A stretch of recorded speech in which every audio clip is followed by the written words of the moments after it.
What is up, everybody? Welcome to another Sunday Trialogue. I am joined by my co-host, Ethan Indigo Smith. Ethan, tell them where they can find you. Peace, everybody. Peace, Headless. Always great to be here. And I'm easy to find on all the social media. Ethan Indigo Smith, um, on the usual suspects, and a bunch of writing out there if you look into that too. Many of my recent articles on Occult Research Institute, or I should say all, practically all. And yeah, easy to find on Amazon. I got a few books out there too, and always appreciate being here. Well, it's always good to have you. You know where you can find me. You're watching me now. So just share this stream out, get it to your friends, get it to everybody else. We're going to be doing deep dives into a bunch of different subjects today, but I wanted to start her off with a little video I saw about the Basque people. Oh, there's Flower. Look at these faithful viewers. Welcome back, Flower. So if you haven't heard of the Basque, this one is a pretty quick rundown, about 5-minute rundown of exactly who they are, what they are, and the mystery surrounding them. So we can just play this and maybe stop it when we have questions or have comments. Somewhere in the mountains between France and Spain lives a people who do not fit. Not linguistically, not genetically, not historically. They speak a language with no known relatives on Earth. Their blood tells a story no other European population tells. And for centuries, every explanation offered for who they really were turned out to be wrong. I first came across the Basques while researching something else entirely, stumbled into the linguistic rabbit hole, and genuinely could not find my way back out. The DNA findings that finally answered the question didn't simplify anything. They made it stranger. Start with the simplest version of the problem. Every language spoken in Europe today, French, German, Russian, Greek, Hindi, if you trace it back far enough, descends from a single ancestral tongue, Proto-Indo-European. A language spoken somewhere on the Eurasian steppe thousands of years ago that spread, fragmented, and eventually became the entire linguistic landscape of a continent. Every language except one. Euskera, the Basque language, does not belong to that family. It does not belong to any family. It stands completely alone, with no known relatives living or dead, no ancestor language that linguists can identify, no connection to anything else that has ever been spoken on this language planet. isolate. That is not a small anomaly. That is a linguistic impossibility that somehow kept happening anyway. The details make it stranger. Euskera contains no meaningful Latin borrowings, despite the Romans occupying the region for centuries and absorbing virtually every other culture they touched. Its counting system runs in base 20 rather than base 10, suggesting a mathematical framework that developed in complete isolation from the numerical thinking that organized the rest of the ancient world. And certain Basque words, aits for rock, for water, su for fire, are so structurally primitive that linguists believe they may represent some of the oldest surviving vocabulary in any living human language. I spent an afternoon once trying to learn basic Basque phrases before a trip through the Pyrenees. 10 minutes in, I genuinely wondered if I was reading the page correctly. It does not yield. It does not offer handholds. Nothing about it reminds you of anything you already know. That experience, frustrating as it was, turned out to be the first real clue. A language that resists everyone for a reason. And that reason, it turns out, runs deeper than linguistics. The linguistic mystery was strange enough. Then scientists looked at the blood, and the argument got considerably more complicated. In the 1940s, medical researchers studying Basque populations made a discovery that nobody had a clean explanation for. The Basques carried the highest concentration of Rh-negative blood of any population on Earth. Depending on the specific community studied, the figure ran as high as 47%. The European average sits around 15%. They also showed unusually high rates of type O blood, creating a combined genetic profile that had no real parallel anywhere else on the continent. Here is why that mattered beyond the purely medical. Rh-negative blood frequency is not stable across mixing populations. When distinct populations intermarry and integrate over generations, Rh negative rates tend to drop toward a regional mean. The fact that Basque populations had held these concentrations so far above everything around them pointed in one direction only. They had not been mixing, not recently, and possibly not for a very long time. What the blood studies could not tell you was why. Two competing theories immediately emerged and immediately stalled. Either the Basques were the remnant descendants of Europe's original pre-agricultural hunter-gatherers, a population that had occupied the continent before farming arrived and simply never absorbed the waves of newcomers that followed. Or they were migrants from somewhere unknown, arriving in the Pyrenees from an origin point that left no obvious trace, becoming isolated after the fact rather than before it. Both arguments had something going for them. Neither had enough evidence to close the debate. The tools required to settle it simply did not exist yet. For decades, the Basques remained exactly what they had always been, a question that kept returning, an answer that kept retreating. Then the age of ancient DNA arrived, and everything changed direction at once. In 2021, an international team led by Dr. David Comas at the University of Barcelona published what remains the most comprehensive genetic analysis of Basque populations ever conducted. 600,000 genetic markers. 200 Basque.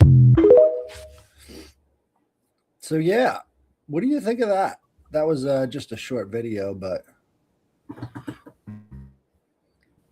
It's really interesting. I mean, the biological distinction is, the final kind of point of interest, but even the whole language and culture and the retaining of that kind of isolation, if you will, through modernity is pretty amazing.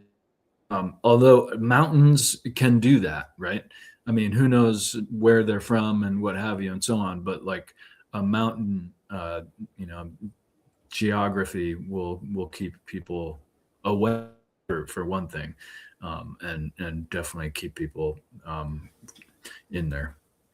it's so funny because there's so many different invasions and occupations and all the rest of that stuff going on in just that region, that for them to remain distinctive even over all that amount of time is just incredible to me.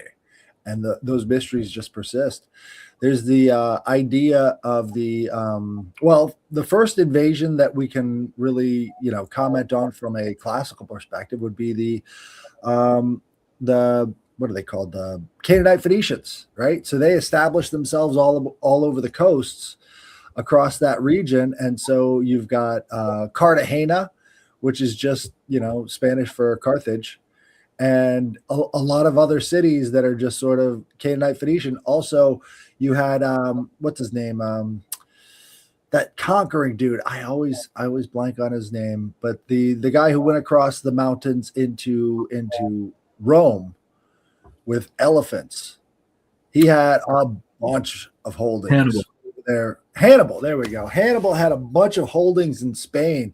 And in fact, that's how the Romans beat them, is by going over to Spain and sacking all of their holdings. So then you've got the Roman invasion, and then you've got all the rest of these invasions, all the way up to the Muslim invasions, and they're still distinct.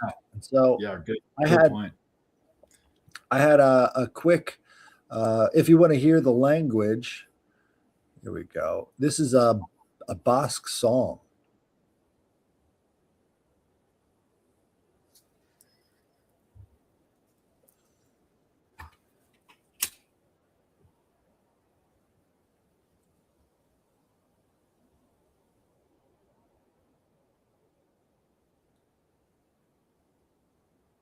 Nothing yet. It sounds a lot like Spanish, though. I didn't hear anything. I don't know if anyone else heard anything. Oritxarrean bizati, There it is. baina itxasoak elkartzen gaitu, lehen orain eta beti. The Basque country is a cultural island. The French in the north, the Spanish in the south, they're Latin. And the Basque, originally, we're not Latin. That makes us different. Nobody is able to tell us, what's going on with our origins.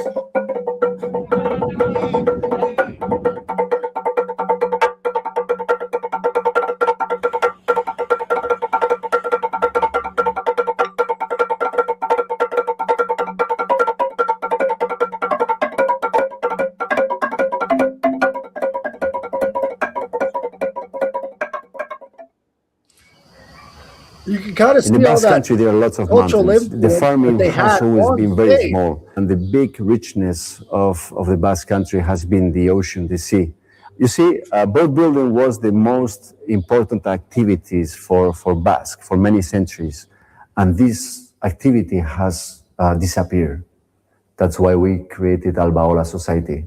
The purpose of this place is to preserve Basque maritime heritage and also to restore and build replicas of historical boats.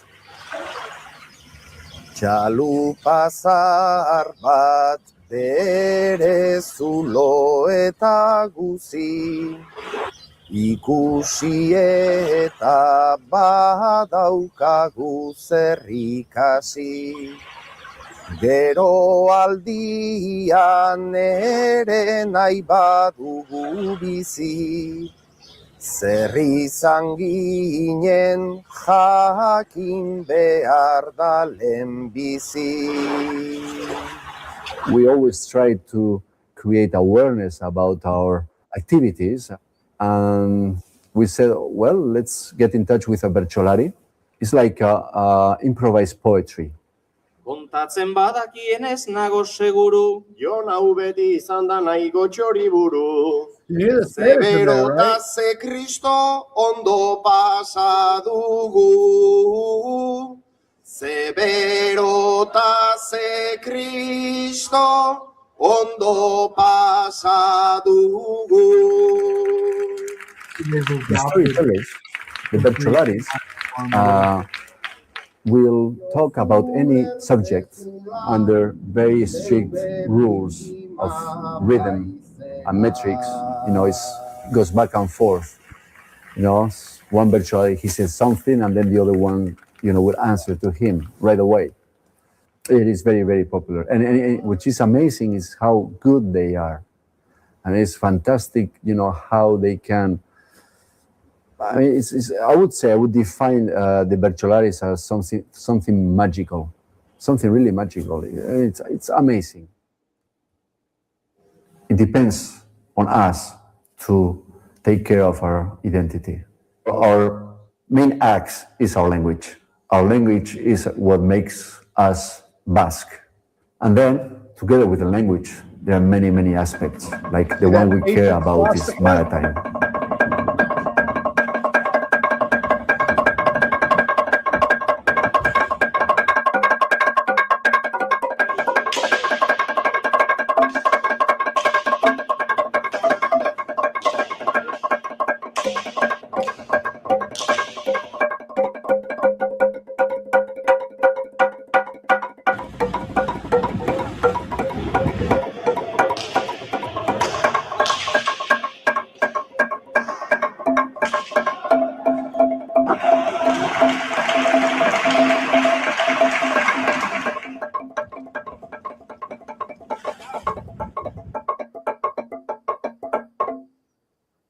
I think even more mysterious than our origin is, how we have survived as a cultural identity, in such a strategical geographical place. Euskal Herria herri zar bat da, herri zarrenen neurriko. Milaka urteko hizkuntza bat du, bere bihotzean tinko. Inoiz zalantza izaten dugu, gero ez aldan biziko. Baina kantatzen duen herri bat, inoiz ere ez da hilko. Very interesting final line there. The culture that sings will never die out. It reminds me of actually two distinct cultures in the Americas, South America. The Mapuche in Chile are said to be essentially the only unconquered tribe that maintained their independence into modernity from the Spanish. So they are a mountainous tribe too, and of course Chile is very much like California in the North Americas, of course, where it's like coast, valley, mountain. So very, very interesting geography, maybe similar to the Basque. And there's also the Kogi or Koji in Colombia, and there's a great movie about them. They also are all about this mountainous environment that does also touch the coast. And they a beautiful people. There's like one or two documentaries about them, and they're very isolated still to this day and do not welcome outsiders. But they will seasonally go up and down the mountainside, farming and foraging with the seasonal flow of the elevational changes and so forth. Pretty beautiful people. But both of them kind of maintained their independence, if you will. Maybe the Koji a little bit less so, or remarkably in a sense that they didn't have to fight too much, where the Mapuche actually did fight. Maybe the Koji were just kind of remote, and so they didn't have to fight. But it just reminds me of these kind of cultural circumstances and geographical circumstances. Right. Well, I think it really does bring up the idea that maybe culture is a series of micro decisions. And if you don't have that sort of spiritual connection to those roots, that all of those micro decisions get thrown off. And Well, you see that with Basque. that goes to your point on the subject of perfidy, right? Because the tendency for people to be inauthentic and or even proverbially or literally sell out their people, I think that's how culture just kind of becomes monolithic, right? Right. It becomes a heterogeneous monolith. Right. So Right. any sort of distinction gets swallowed up. And we could see these waves of different ideas sort of dominating in the culture where, let's say in 2015, 2016, it was everybody needs to, take a step back and be more inviting to everybody. Well, at the same time, they're banning everybody off of social media for having anything that is in opposition to that ideal. And so it really comes down to this. I think the most profitable venture in history is displacing native populations. So any empire that is displacing native populations and then assimilating and doing all the rest of this stuff is going to, eventually take the resources and all the rest of that stuff. And Yeah, it's interesting. It goes to an actualization of this perversion of doing wrong to eventually say you're doing good. right. To act like you're doing good, but it's really just off of the wrong that particular institution or even individual may have started, which is amazing. How that happens all the time. It's amazing how full the circle goes, because if we take a step back and actually look at things from an objective standpoint, from the perspective of science, from the perspective of culture, from all of these other factors, you could see, hey, when you've introduced these ideas that water down and destroy those cultures, that's usually at the behest of somebody who wants to displace the native population and move in and profit from what they created. And so maybe the Basque weren't as profitable to displace, and maybe they had a lot more cultural integrity when it comes to that stuff. But I think it's a very potent topic when we're talking about things like AI and talking about technology and talking about information, because at the same time as it's a powerful tool, who is it a powerful tool for? And so right now I kind of feel like we're in this sort of cycle where they're using these Bronze Age superstitions to bring about Skynet. And so the native displacement has to go into hyperdrive so that people feel more connected to the machines than their own roots. And so that machine displacement of human culture is really taking effect. And the purpose of songs, again, he finished off with that line, a people who sing cannot go away. Well, where's our songs? Where's our cultural touchstones that can be transferred over time and rhythm through future generations? Where are those things? Well, they're offensive, so we got to get rid of them. Who's offended by this? That's the real question. Who's being offended? And it's funny, in England right now, we're seeing the same thing where it's like, you're guilty of offensive speech. To who? What are you talking about? Why is somebody else being offended more offensive than my offense that they're being offended? But yeah, it's the thought police. It's literally thought police trying to mediate and instigate problems by way of the mediation, huh? And every single time, it's always heavily weighted in one direction, right? You can't be offended at somebody else being offended. That offended party is obviously the more offended person because we've weighted our system to do that. And so we've got people going to jail for years for making offensive comments. And it's some of the most benign comments you could imagine. One guy was talking about a new brand of car, and he said, "This is disgusting. We don't want this. This is terrible." And he's going to jail for 6 months for being offensive. This is in England. One of the very first examples of offensive speech, putting the guy in jail, was over a car. He was commenting on Facebook on this post about a car. Because it was owned by a certain someone or manufactured by a certain someone?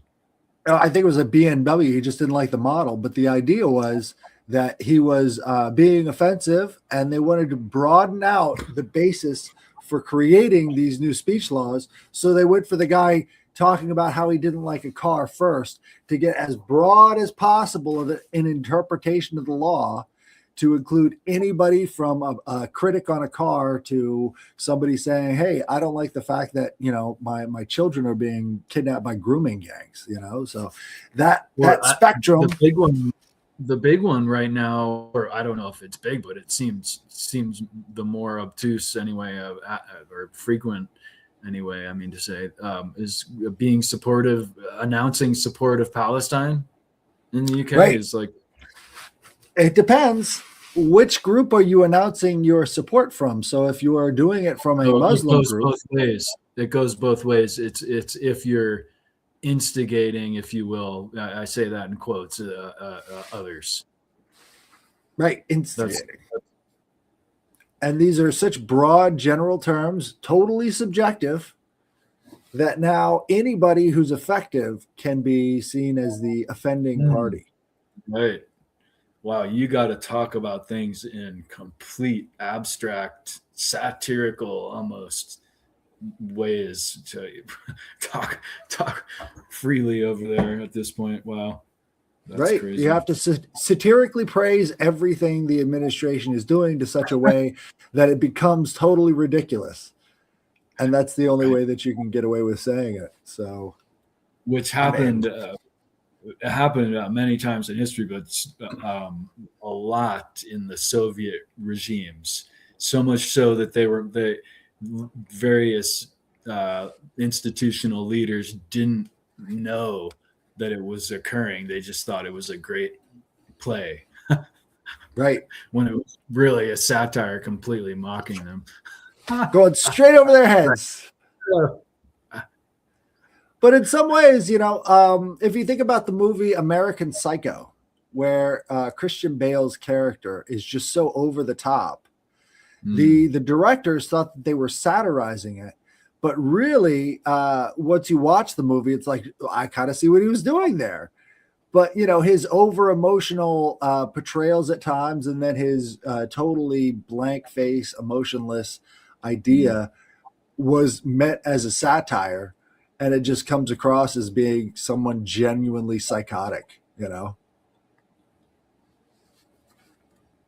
It's good stuff. I mean, movie. we've got to broaden our horizon to make dissent possible. And I think a lot of people are unwilling to broaden those horizons when that type of speech is what's necessary. Is broaden it out, make those different claims, understand things in a different way, and definitely make what you say go over the heads of the ruling party, because they're not too smart. And that seems to be the hallmark of. Good.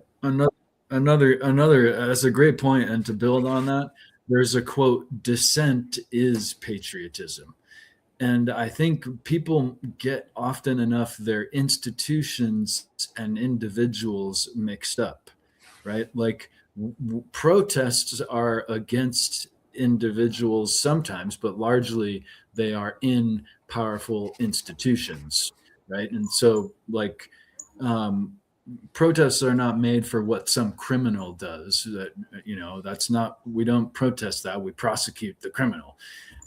Protests are made for institutionalized controllers and to counter them. And I think it can have a powerful effect, but we got to understand individuals from institutions, because often enough we'll blame an individual, even one that's not an institutionalized power broker, and not look behind what is problematic. You'll find the institution if you look, but we'll often blame individuals.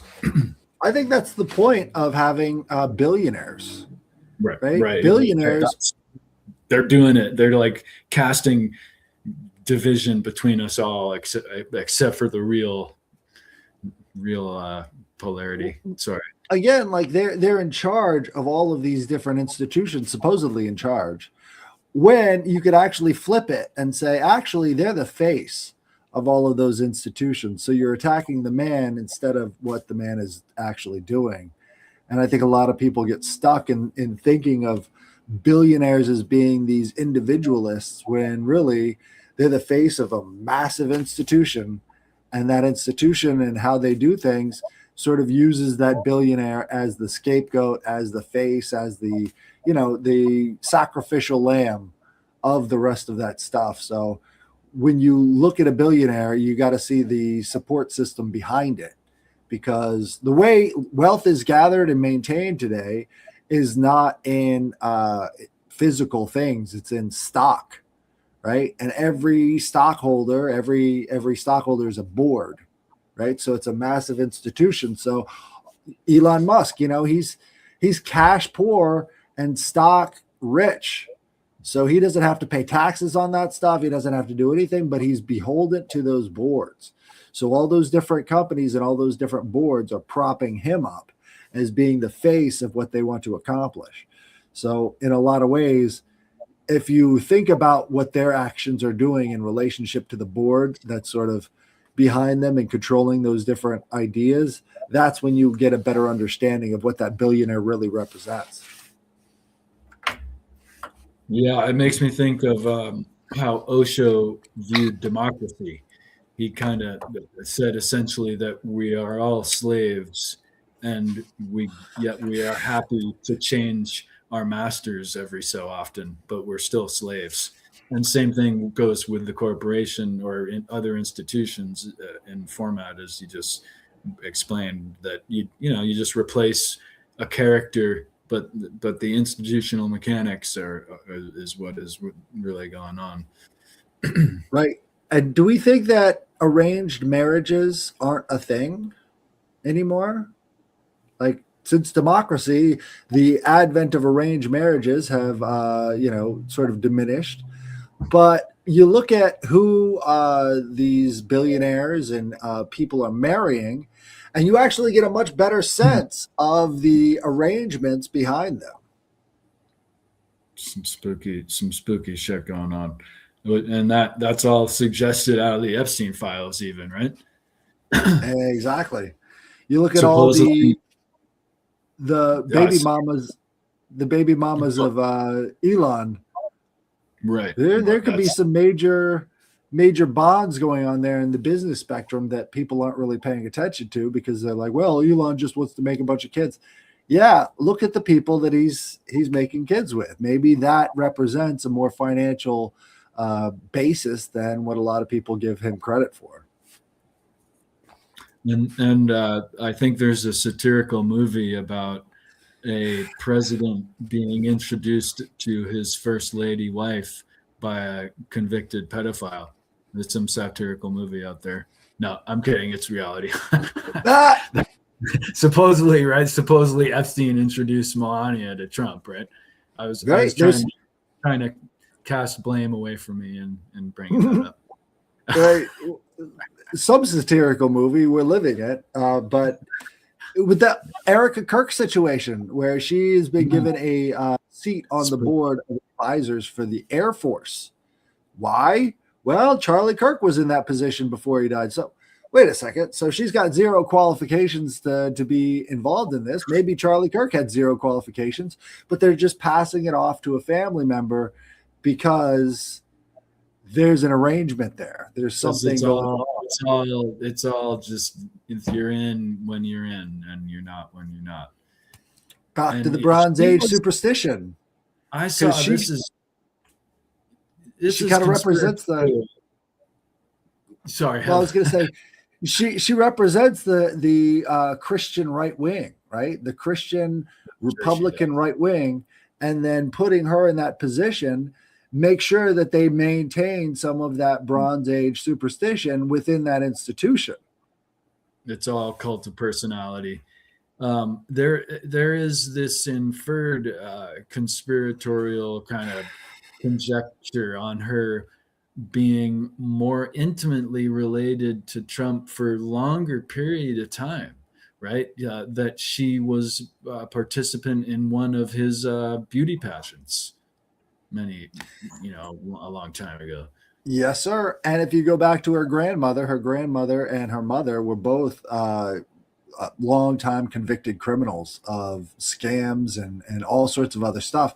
And they had these long list of marriages that they would use in a way that they could suck the resources out of the guy, create new businesses, launder the money, and then dump it all on him when they leave. So it's a very long criminality.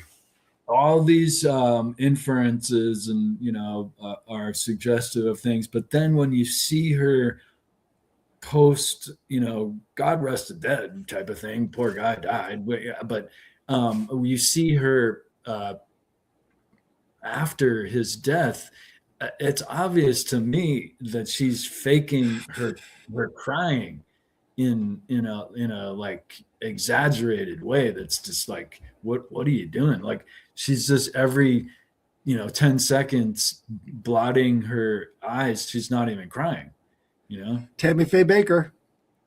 You remember that lady? That's weird, right? Yeah. The same sort of spiderweb eyelashes, but maybe she's just part of a family business, and that's what they do. Is they pick a guy and then they launder that money through his name and everything else, and then when it's time to move on, boom, pow, it's time to move on. You kind of get what you pay for there. And there's a lot of that going on at Trump's estate. A lot of people are hooking up with very powerful people at these events on Mar-a-Lago, where maybe it's a lot more of a one-sided connection that's being made here as opposed to genuine loving relationships. Maybe this is part of the whole Epstein thing, is being that hookup. Right. So you get to be with that guy. They've got a lot of family wealth. you can do this thing. We're going to help you with it. There's going to be some symbolic tragedy, and then you can, inherit whatever they had originally. So we can see this with the donor class. They bring these donor class in, they wine them, they dine them, and they've got this symbolic fight that they can join into. And then once they're done with you, bye-bye.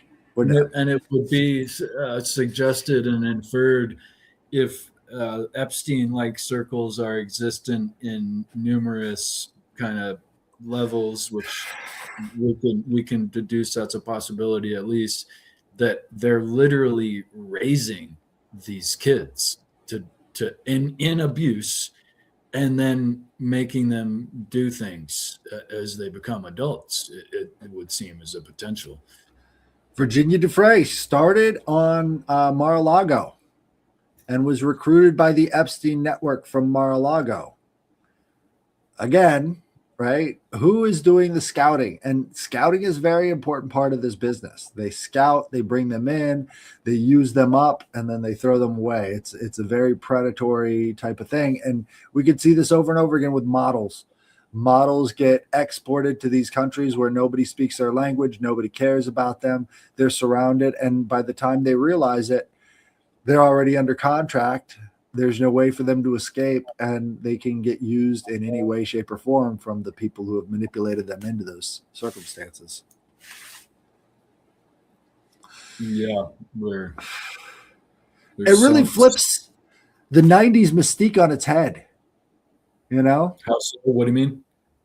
Well, in the 90s, we see all of these people being created and then promoted and put out there as these icons, but really, were they under contract the entire time? Maybe this is how the scouting and recruiting and use industry is sort of based. So, you've got these supermodels of the 1990s, and everybody wants to be with the supermodels. And maybe that was a created persona all along to sort of attract more flies with honey, right? Just like the cultural context, you attract more flies with honey with these good messages. I mean, what does that really equal? It's crazy. Diddy, Trump, Epstein, Lex Wessner, whatever his name is, they're all into fashion and modeling. And the other guy, the French guy, French version of Epstein, found hanged in his cell, and probably a dozen that I'm not aware of that were intimately connected with these types and pervs. Like, how are they all getting into fashion? Just money, right? So it's like such a corrupted group. Mirror over here is really making me think hard about Dune. Right. Have you ever seen the movie Dune? Yeah. Sure. So the idea in Dune is you've got the Kwisatz Haderach, which is the controlled bloodline messiah figure.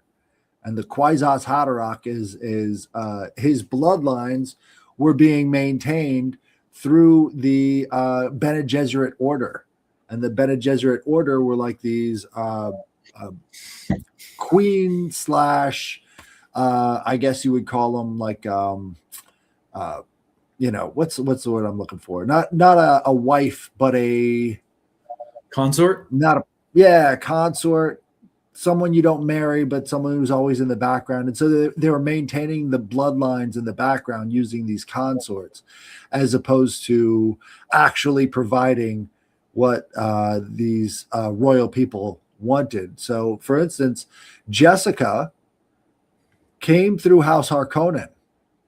Right. So Jessica, being sort of like a consort to the king, right, was not supposed to bear him any daughters or any sons. And she chose to go against that because the Bene Gesserit order had such control over their own breeding that they could choose whether or not the gender of the child would be a male or a female. And so Jessica specifically went against the orders of the Bene Gesserit and gave birth to the Kwisatz Haderach, which was not supposed to happen. This is a theme in Brave New World too, where the really like low grade workers, basically the ones that are doing all the work, are kind of, said to be happy to do so because by way of their, how they've been kind of bred, if you will. So it's definitely There could be that same thing going on. I mean, we don't have a good view on it, but there could be bloodlines being bred into existence as we speak, and nobody's Well, and really I think paying attention to that. it's also like talk about the you know breakaway culture, breakaway society that's going on potentially on the planet. I think it's maybe, maybe in some circles it is a racial thing, but I think it's, maybe a monetary thing and a control thing too, largely, right? If you're in when you have enough and you're still greedy and will play the game. It's almost like a cultural phenomenon, parasitic, elitist among any number of different groups of people, right? Right. Well, it's these micro decisions that make the Basque to this day that really sort of add up to a culture in the first place. And so what people don't understand is how significant those micro decisions really are in the long run, scientifically speaking. What do you have that same culture? Or is that being offset and off put by some other factor? Yeah. Well, I can bring up what I was going to bring up today is essentially the polarity principle. Most everyone, I presume, is familiar with the Kybalion. And part of why my obsession of four is more so a duality of polarity rather than just as a number per se. And I'll just read this briefly. The principle of polarity. Everything is dual. Everything has poles. Everything has its pair of opposites. Like and unlike are the same. Opposites are identical in nature, but different in degree. Extremes meet. All truths are but half truths. All paradoxes may be reconciled. This principle embodies the truth that everything is dual. Everything has two poles. Everything has its pair of opposites, all of which were old Hermetic axioms. It explains the old paradoxes that have perplexed so many, which have been stated as follows. Thesis and antithesis are identical in nature, but different in degree. Opposites are the same, differing only in degree. The pairs of opposites may be reconciled. Extremes meet. Everything is and isn't at the same time. All truths are but half truths. So it goes on, but of course, I highly recommend the Kybalion. This is in its simplicity and profundity combination. It's a great book. But I only look at it this way post my obsession with four. But I think there are. Wait, let's go back to that one second. Sure. There's two. There's a polarity of different ways to look at what is being said here in one sense, and I'm jumping to a subjective approach here. I realize that, but keep in mind, as we see here, actually, this is the fourth principle of the Kybalion, not the second, right? So this is the heart chakra would be similar in correspondence. There's another Kybalion tenet. The fourth chakra is the heart chakra, which is very dualistic, if you will. It pumps in, it pumps out.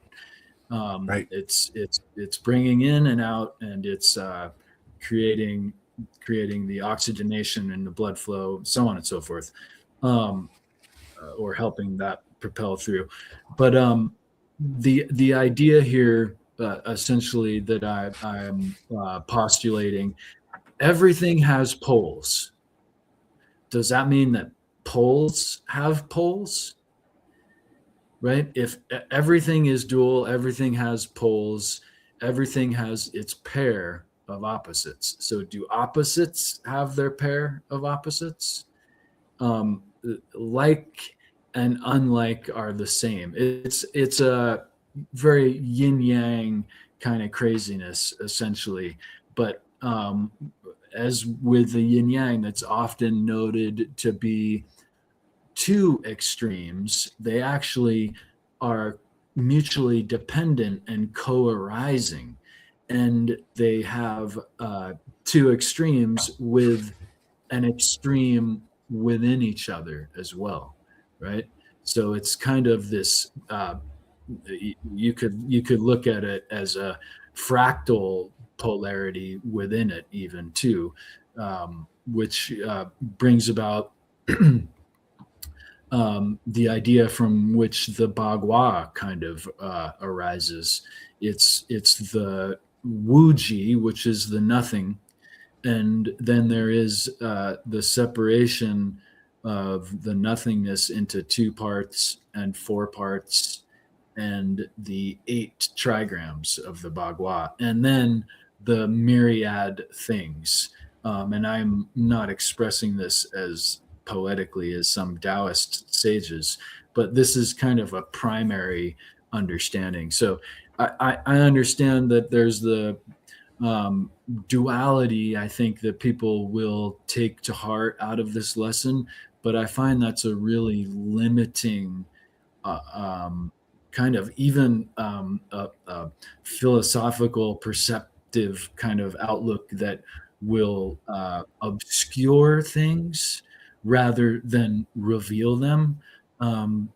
When things get polarized, they are limited, right? If they're only polarized and then period, that's it, it becomes a limiting perspective.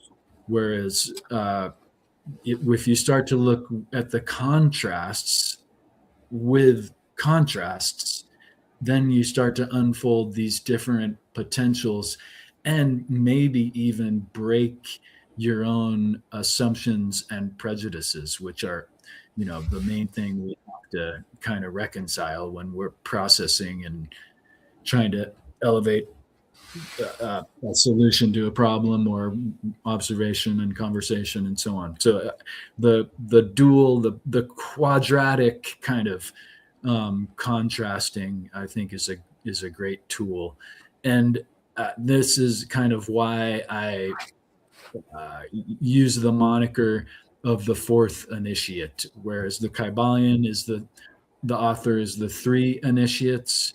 My obsession with 4 and building off of this duality into a duality of polarity, I so ostentatiously took on that.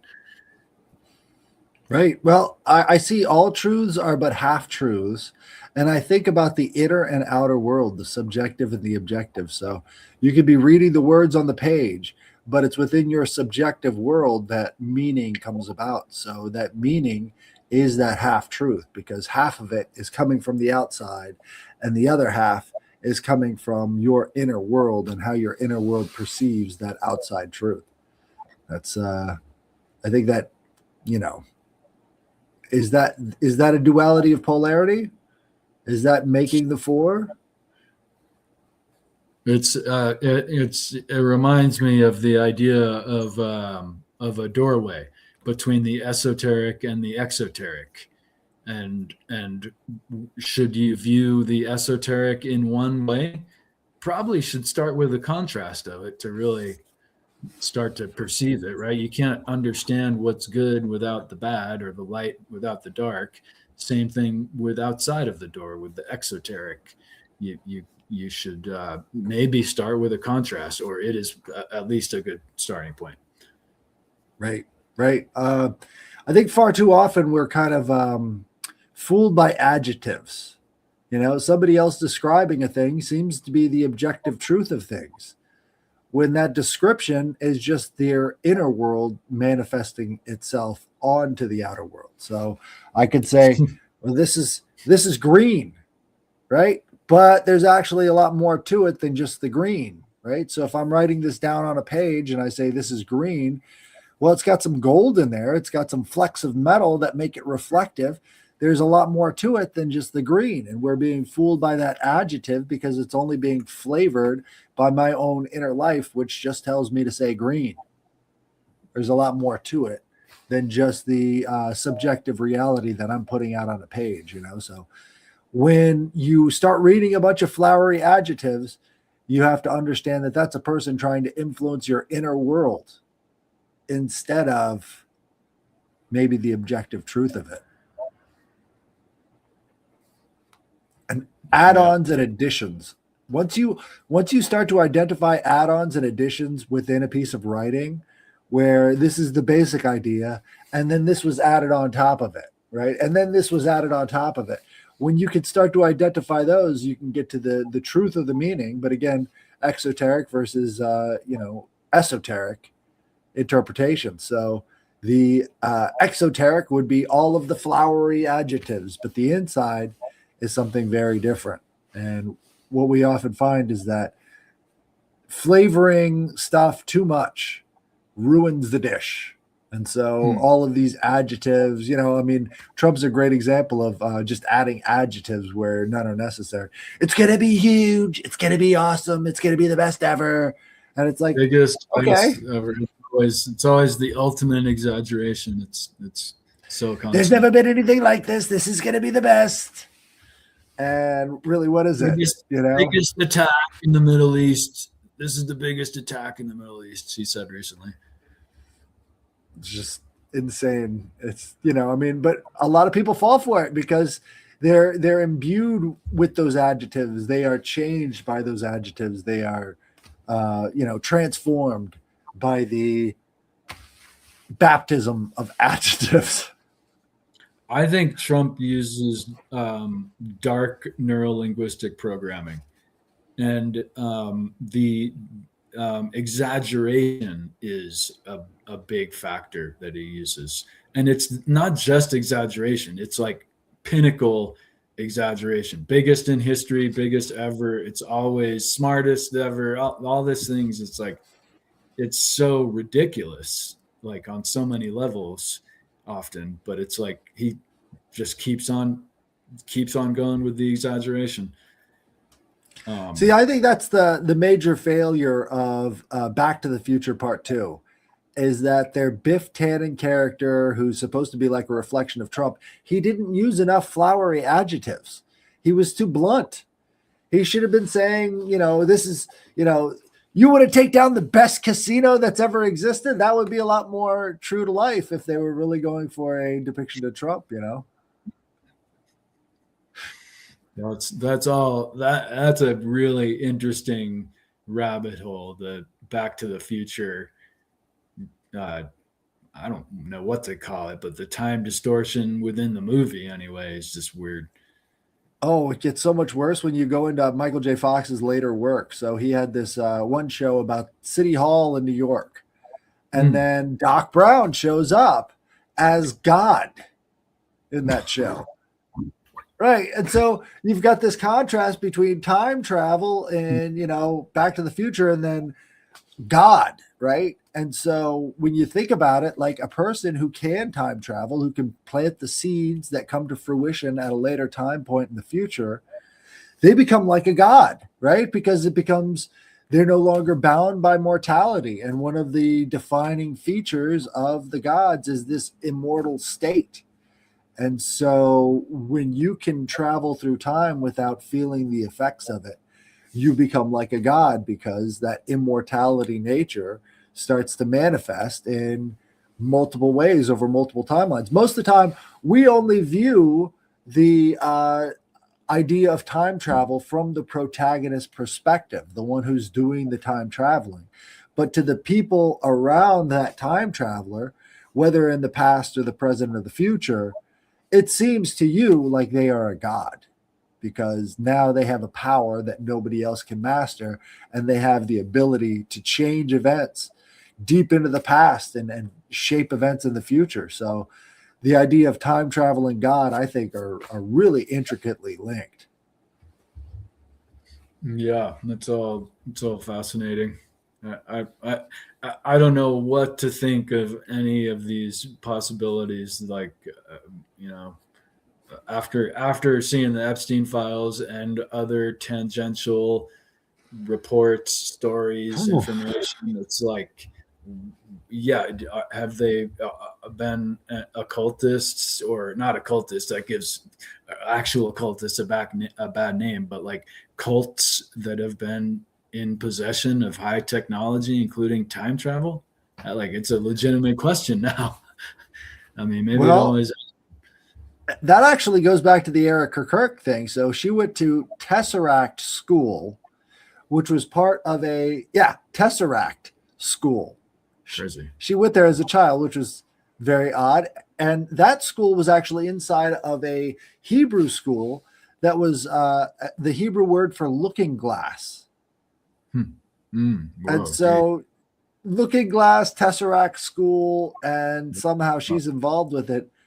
But, you know, I also realized we were doing that episode with the guy who was talking about the Epstein files, and I was talking to Nick while that was going on. You know, time travel is a perfect way to abuse children, because if they think that time doesn't matter because they're time traveling, or that, you know, these events in the past were changed or altered in some way, they're less likely to spill the beans to somebody who might actually care about them. So the idea of time travel and child abuse using psychological torment hasn't been fully explored, but, you know, we've got all of these other books like Peter Pan and let's say, what's the one with the Pinocchio, and all of these other stories that have been used in a lot of child training and child grooming, that now, you know, let's say add a little time travel to the mix. Alice in Wonderland, all the rest of these sort of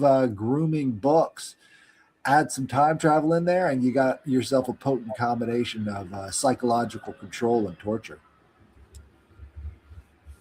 Yeah, I can't put anything at this point. Well, I think what we live in is this milieu of narratives, right? And these narratives have a cultural quality to them, and they, you know, change the nature of culture. This kind of goes back to offsetting a native culture. Is you inject certain narratives into those societies, and you understand how to use those narratives. The people who are absorbing them aren't really understanding your methodology or your purpose or your goals. So those narratives then can take on a different, more sinister shape based upon the people who have injected them. And when that can be examined fully from the perspective of the person, you know, doing the narrative abuse, you can kind of see how we get governments in the first place. You can kind of see how we get religions in the first place. You can see how all that stuff could come about once you understand that narrative abuse. Like we were talking about last week, the narrative arc, it applies to absolutely everything. And if you can start to manipulate your own narrative arc, then you can become more powerful. If you can manipulate other people's narrative arc, you can disempower them. And how many times has that happened to us in our lifetime? And how many times has that happened to humanity over generations? Right. And Mirror here is saying Trump's skill is primarily as an illusionist. Well, this is my definition of magic. Are you ready? Can't argue. Magic is an illusion used to influence reality. This applies to all forms of magic, not just prestidigitation, not just ceremonial magic. You're creating an illusion to either influence your inner world, your outer world, or a combination of the two. You've created that illusion to start a narrative, and a narrative is kind of illusionary in itself. to influence the outside world. So understanding the nature of magic itself is understanding the nature of story, is understanding narrative, all the rest of these things. Speaking of, I have a video I want to share of what was it reminds me anyway. I wasn't planning on sharing this, but it reminds me of a video I just saw on Reddit that just got released. Okay, I found it.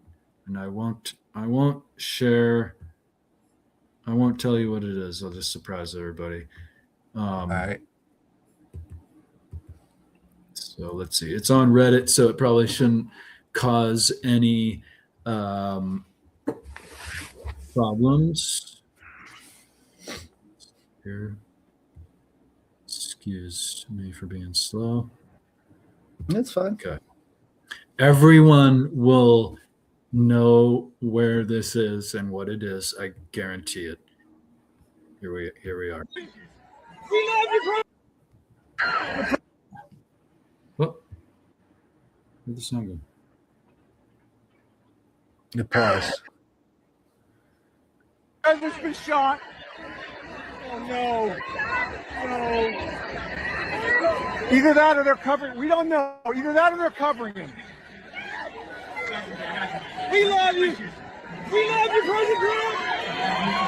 We love you. We love Wow.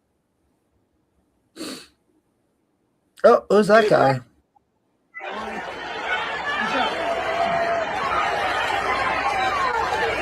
love you. Yes. Yes. Yes. We love you, President Trump. No. Oh, no, he's shot.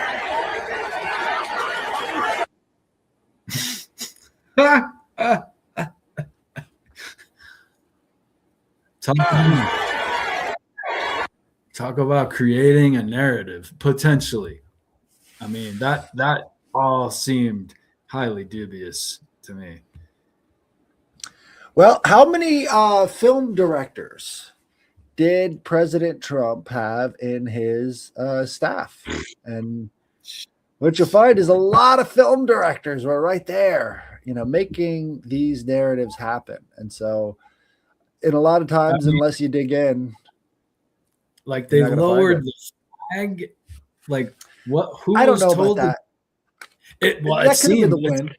I don't know either. It seemed to be anyway that they lowered the flag, which could have been maybe like whoever was. Why is someone in that crane? I don't know, but whoever was in the crane thought maybe I'll cover the president or make a distraction or something. It's possible.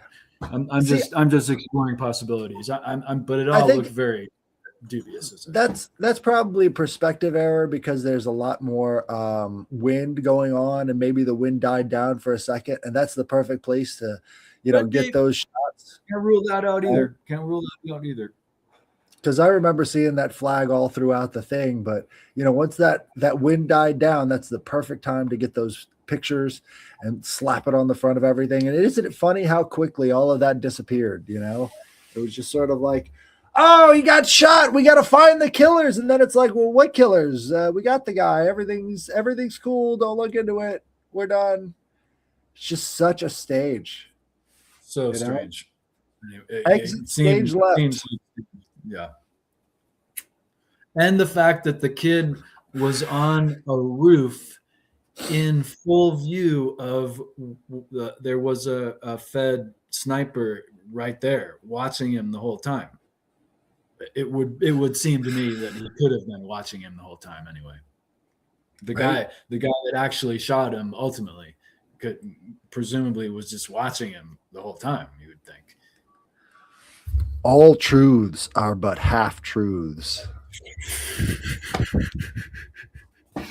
Nailing it. It all comes back together. Right. And if we keep engaging in that type of narrative play for ourselves, what chance do we have of ever achieving the kind of sovereignty that is necessary? I mean, one of the reasons I bring up the Basque is because they don't make waves. They're not trying to make narratives for other people. They're not trying to take over the world. They want to preserve what they have. And that's a lot different than empire building. They've been sort of at war with the outside world for a long ass time. And if you want to go back to the Bell Beaker people, like that's one of the origin points. Bell Beaker people were all over Europe. What if they were all speaking Basque at one point? And then they all consolidated down into this one little area as this cultural diffusion took place and all of these other cultures moved in. So what they're trying to preserve could be a lot more real than just songs, could be a lot more real than just the way that they make boats. And by honoring those roots, they maintain a cultural connection to the future. You can't really have a future if your roots have been cut out from under you. You become sort of a dupe, to whoever's trying to profit off of your displacement. And one example of that, have you ever heard of Texas German? No, I don't think so. Right. There's a reason for that. So I could show you a quick video about it. 2 commercials, 3 commercials, 4 commercials. All right. Well, so let me share this. So that's great. What's that? Yeah. I try to save those commercials just for me. That's just for me, guys. You don't get those commercials. All right. So this is Texas German. There it is. There's my tab. Play. Und ich kann mich nicht erinnern, wo ich nicht beide Sprachen kann, Deutsch und Englisch. Ich habe es zur selben Zeit gelernt. Und dann bin ich 3 Jahre nach einer Country-Schule gegangen. Und dann haben sie uns nach die Stadt geschickt. Und so habe ich dann fertig gemacht bei Friedrichsburg. Und ich bin hier in die Schule fertig gemacht und in die Hochschule. Und dann habe ich in die Stadt gearbeitet und dann für 3 Jahre. Und dann habe ich mich verheiratet. Und mein Mann und ich, wir hoffen, bis nächsten Monat sind wir 57 Jahre verheiratet. Und wir haben immer draußen aufs Land gewohnt. Wir haben noch nie in die Stadt gewohnt. Und we had 3 children, but they don't speak German. So Texas German is a going extinct dialect. The youngest speaker of Texas German is 60 years old. But if you know about German geography, you know about Schlitterbahn, you know about Fredericksburg. These were huge German settlements in Texas. And actually, these German settlements went all the way across the Midwest. And you've got places like Germantown in so many different states, German this, German that. They banned the speaking of German in 1918 when they started World War II. They said, you cannot speak German anymore. And so the youngest speakers are the ones who were illegally speaking German in the United States as they were the ones who settled here. So this is a dialect that is now going extinct. So you might be some of the last people to hear this dialect spoken. 3 Kinder gehabt, aber die sprechen kein Deutsch. Weil da waren, wo wir die Kinder hatten und die klein waren, haben wir nicht hier bei Friedrichsburg gewohnt. So haben die anderen Kinder, was die gekannt haben, die haben kein Deutsch gesprochen. So haben unsere Kinder das auch nicht gelernt. Und die sind dann auch alle fortgezogen jetzt nach anderen Plätzen, weil hier ist nicht viel Arbeit bei Friedrichsburg. So sind die alle weitergegangen und sind alle nach College gegangen und haben alle arbeiten jetzt in die Städte, wo sie mehr Geld machen können. Und so mein Mann und ich, wir haben immer draußen auf einer Ranch gewohnt. Mein Mann hat für andere Leute gearbeitet, wo ein größeres Stück Land hatten. Und so haben wir Schaf und Ziehen und Vieh gezogen. Und wir haben immer noch Rambly, Schaf, die was man scheren tut. Und haben jetzt auch Ziegen was gerade bloß für Fleisch sind. Wir haben sonst die Angora-Ziegen gehabt, aber da ist jetzt nicht mehr viel Geld rein. So haben wir jetzt Ziegen, was gerade bloß für Borgziegen heißen die, und die sind gerade bloß für Fleisch. Und weil, wo die Kinder klein waren, war ich immer zu Hause mit den Kindern. Und dann, wo die etwas größer waren, dann habe ich verschiedene Plätze in die Stadt gearbeitet. Und ich arbeite jetzt bei dem Pioneer Museum. Und weil das ist, die haben hier die Geschichte von Friedrichsburg. Und so, wenn Leute kommen, dann nehme ich. So yeah, I just wanted to show a little bit of that because the cultural restoration process is not an easy one. It takes work, and it takes understanding that, as you can see, all of her kids moved off to college. They never spoke German. They did it for more money, right? And so Sure. these cultures that go back thousands and thousands of years are dying off for more money. More money in the big city. It reminds me that just like Germans took over the royal family of England, German, the language, is really the father language of English. It's really an English speaker can't read it. He ain't gonna do that. But if you spend time in German around German speakers, you will be able to understand it, as that kind of video even showed. Right. But, all of these things are part of a heritage that goes back thousands of years, that has the ability to expand your mind and think more like your ancestors, right? And your ancestors survived in some of the harshest conditions imaginable. And when you don't have those roots, and when you don't have the ability to see the world in the same way, language shapes the mind, right? And when you're no longer having that cultural shaping, it becomes a lot easier for people to impose those conditions on you so that they can make maximum profit from your labor. And we kind of see where that leads us today. It's not really a good place. And well, it's this is related, but it's interesting now with technology. There'll be a slang term that will pop up, and within like 10 days at the most, the whole world knows it. Like recently we see 6-7. Like everybody knows this term and is seeing it before anyone even knew what it meant and how to use it. That still is meaningless. But my point really is like it was boom, just wildfire. Whereas like slang used to like, it would, start in New York or start in California or other places, but predominantly, and it would kind of move across the country in a slow way, or from wherever it started, it would kind of move as people do. And now it's the internet. It's like that shit is just everywhere over a couple of days. And it's often enough, these they're not necessarily even good things. They're hollow things being promoted in that manner. But I guess some things over time are higher minded that might be more widely distributed. But like it's just crazy how instantly now, just boom, culture shifts can just be so rapid.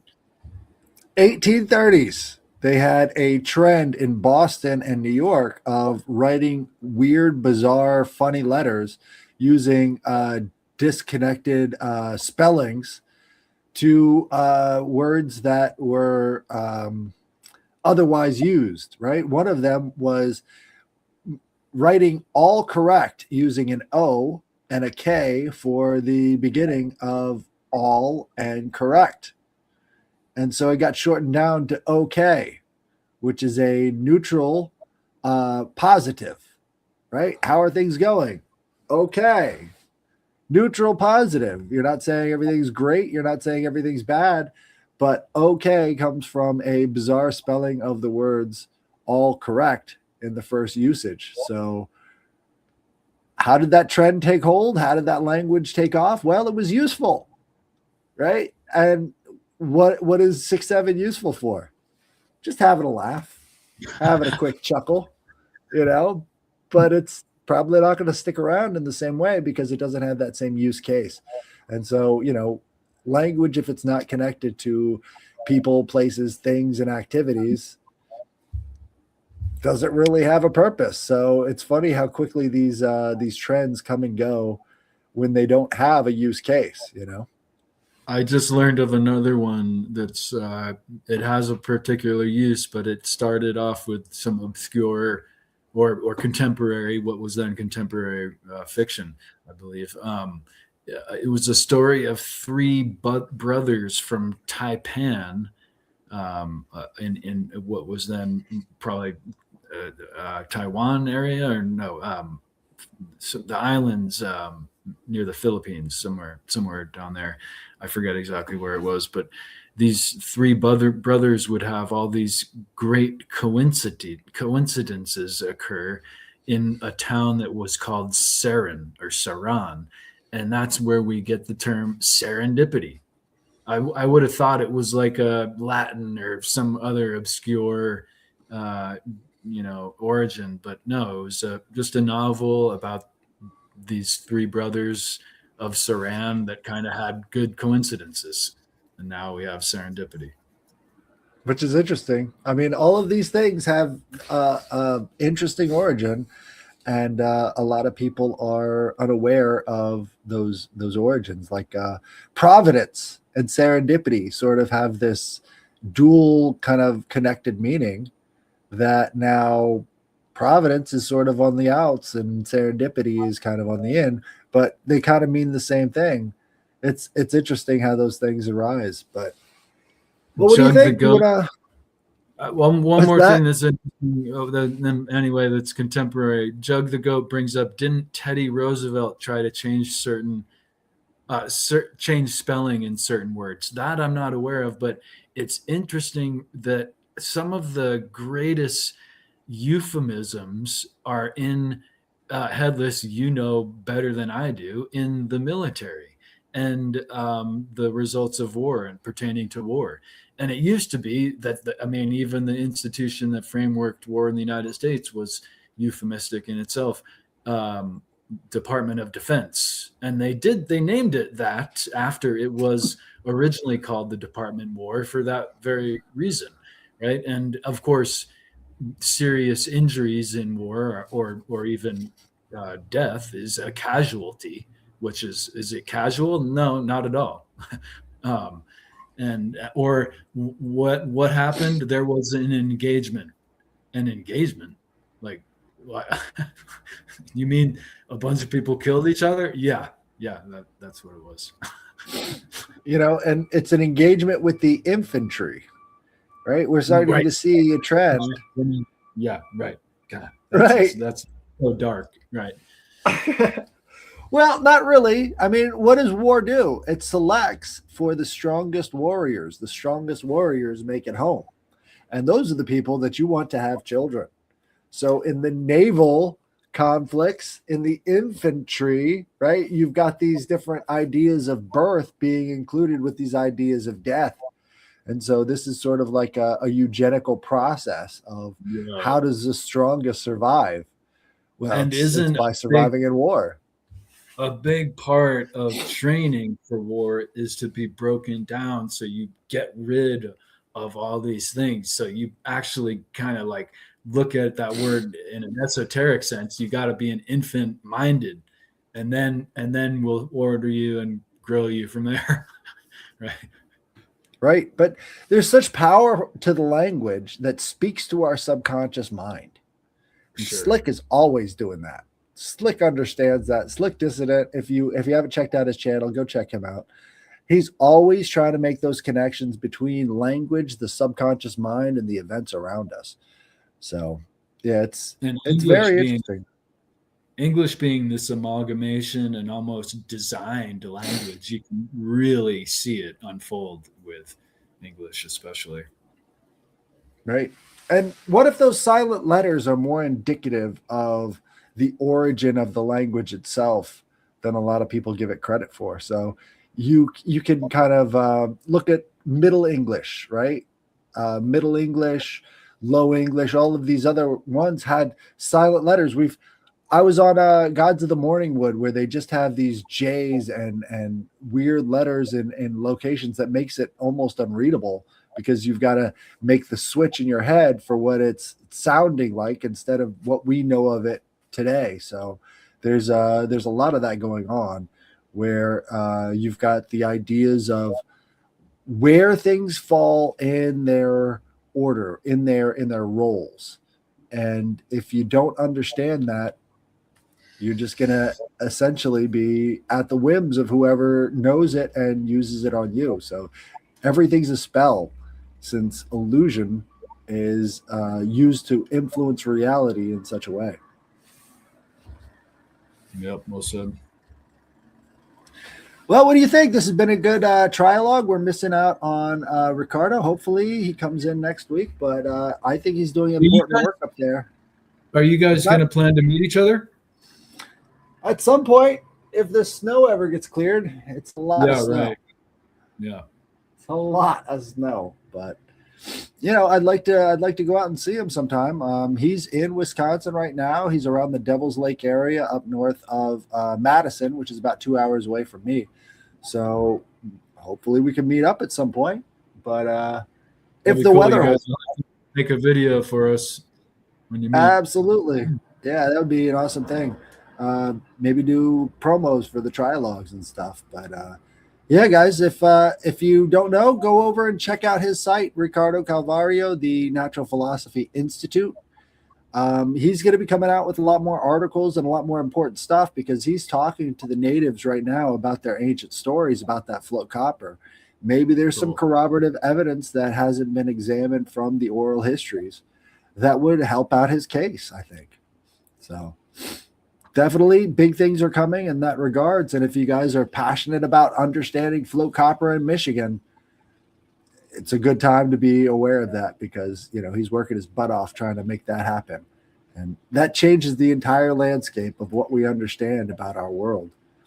And it becomes really hard to argue against it when you know about the actual quantities of the stuff being mined. And it's time for that Pandora's box to come broken wide open. Let's get into it. That's how we grow. So thank you guys for joining us, and we'll see you again on another trialogue next week. See you later. Peace.